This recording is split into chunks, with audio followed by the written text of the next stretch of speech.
Hey humans, welcome. This is Mozsta69. Welcome to the Monster's Lair. Over the last week or so, I've just finished Nier Automata, and here is my review.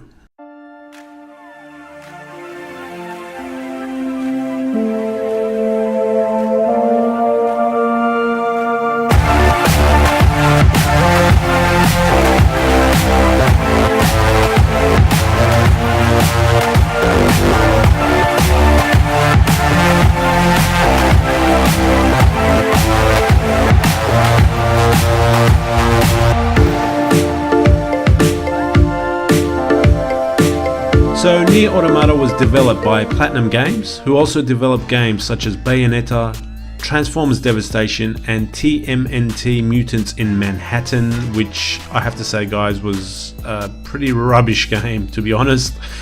Nier Automata was released in March 2017 worldwide, and is the second game in the series, the first being Nier, released in 2010. However, I can't really connect the thread between the first Nier game and Nier Automata, to be honest. The game is a third-person action game with some elements of role-playing and very light crafting mechanics.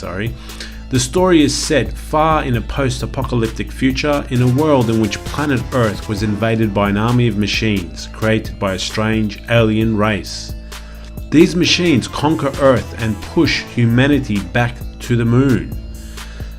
The humans, though, they create a special android unit called the Yorha, programmed to spearhead the reinvasion of Earth and take Earth back from the machines. And you play as several of these Yorha units throughout the game, starting with Unit 2B, a female form android designed for combat. She's equipped with some seriously large melee weapons and has a support droid that can shoot lasers and give her an ultimate move as well.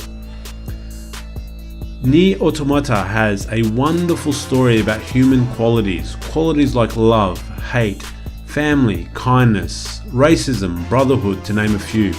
Which is ironic that in a game of machines versus androids, the predominant themes are about humanity. Nier Automata is about life in a game which takes place on a planet with no life.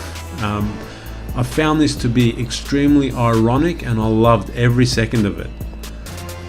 Now, the combat is fast paced and varied to a degree, switching from third person view into either a top down arcade style or 2D side scroller, but the main mode is the third person view.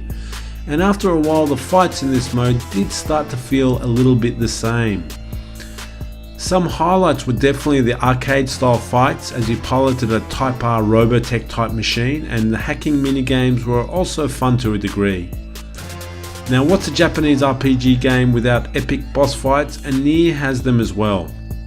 Though in some cases I found the difficulty on normal mode to be quite easy, so you might want to bump up the difficulty if you're looking for a challenge. I'm not complaining, I'm just pointing it out.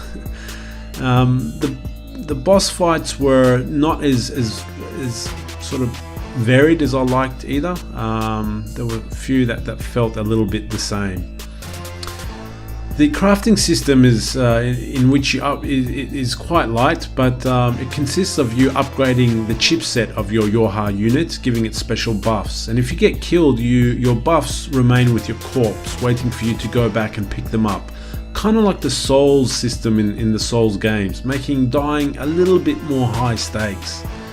The graphics are solid, however my big issue with the game is the sandbox the game is set in. The area itself is rather small, with different distinct areas kind of mashed together.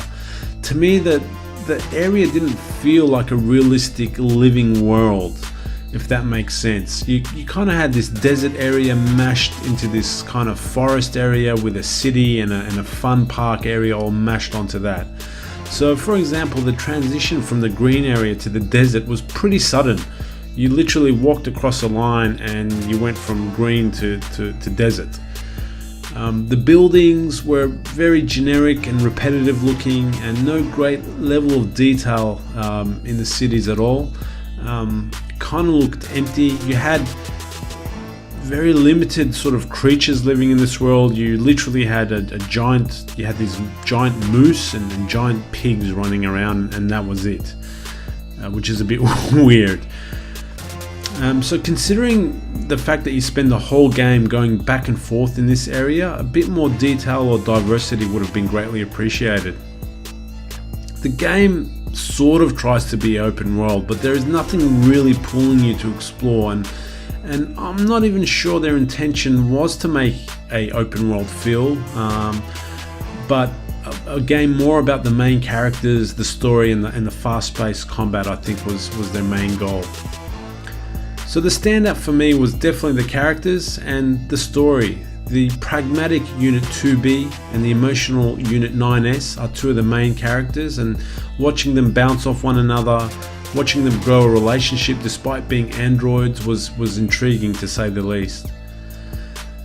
Watching their journey to deal with the machines that they're programmed to kill, and learning not to hate all the enemy machines, and watching them sort of realize that some of them are in fact good has undertones of racism in our own world.